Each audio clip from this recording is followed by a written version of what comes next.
नमस्कार, स्वागत है आपका आरवी न्यूज भारत में। मैं हूं आपके साथ पंखुड़ी सिंह। आइए बढ़ते हैं खबर की ओर। झांसी में इलाहाबाद झांसी बाईकेडी में शिक्षक विधान परिषद सीट के लिए सुबह 8 बजे से मतदान प्रारंभ हो गया है। मतदान केंद्र पर मतदान करने शिक्षक पहुंच रहे हैं। वहीं मतदान स्थल का जिलाधिकारी और वरिष्ठ पुलिस अधीक्षक ने जायजा लेते हुए व्यवस्थाओं को भी परखा है।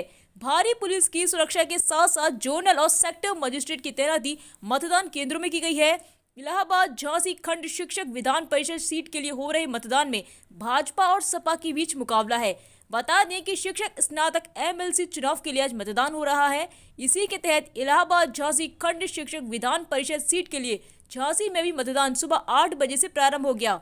झांसी में मतदान केंद्र बनाए गए हैं, जहां पर मतदाता अपने मतों का प्रयोग कर रहे हैं। इस चुनावी मैदान में प्रत्याशियों के भाग्य का फैसला होना है। झांसी में मतदाता 46-36 अपने मत का प्रयोग कर रहे हैं। बीजेपी से डॉक्टर बाबूलाल तिवारी और सपा से डॉक्टर सुरेंद्र प्रताप सिंह के बीच मुकाबला दिखाई दे रहा है। चुनाव के मद्देनजर मतदान के मद्देनजर जिलाधिकारी रविंद्र कुमार व वरिष्ठ पुलिस अधीक्षक राजेश एस ने मतदान केंद्र में पहुंचकर व्यवस्थाओं का जायजा लिया है। दोनों ही अधिकारियों ने शांतिपूर्ण व निष्पक्ष चुनाव के लिए तैनात मजिस्ट्रेटों को भी निर्देश दिए हैं।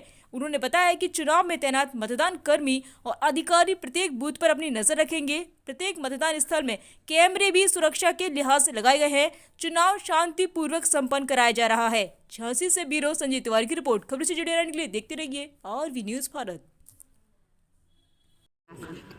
क्या सोच थी आज, दिमाग में क्या था ब्रेन में?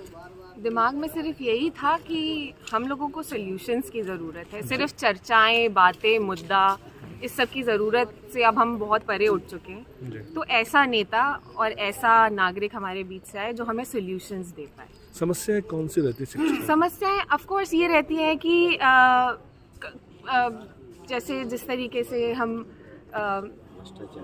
भ्रष्टाचार हुआ और बहुत सारी चीज़ें, जैसे शिक्षकों की समस्या है। हाँ, और मैं ऐसे बहुत सारी पॉइंट आउट नहीं कर सकती हूँ इस वक्त। और पर्सनल मेरी कोई ऐसी दिक्कत नहीं है एज ए टीचर, लेकिन बहुत सारे टीचर्स की वित्त विहीन वालों की दिक्कत है, भ्रष्टाचार वालों की दिक्कत है। वो इस चीज़ों से परेशान है कि जैसे हमें कुछ मुद्दा, अब मैं फॉर एग्जांपल पुराने नेताओं का एग्जांपल दूं कि उनको ट्रांसफ़र की ज़रूरत होती थी, उनकी फैमिली इधर उधर है, तो उनसे पैसा लिया जाता था उस बात का। और पैसा इस तरीके से कि ये ट्रांसफ़र तब होगा जब हम इतना रुपया ट्रांसफ़र करेंगे, तब उनको ट्रांसफ़र मिलते नहीं मिलते, इस तरीके के प्रॉब्लम्स उन्होंने फेस किए। जैसे हम लोगों ने उन लोगों से सुने। बदलाव आएगा अब लगता है? बदलाव बिल्कुल आएगा, वही मैं बोल रही हूँ। इन सब बातों को मैं अभी इस वक्त कैसे बता सकती हूँ, आप कुछ समय बाद नोटिस करेंगे खुद। क्या मन में था आपके?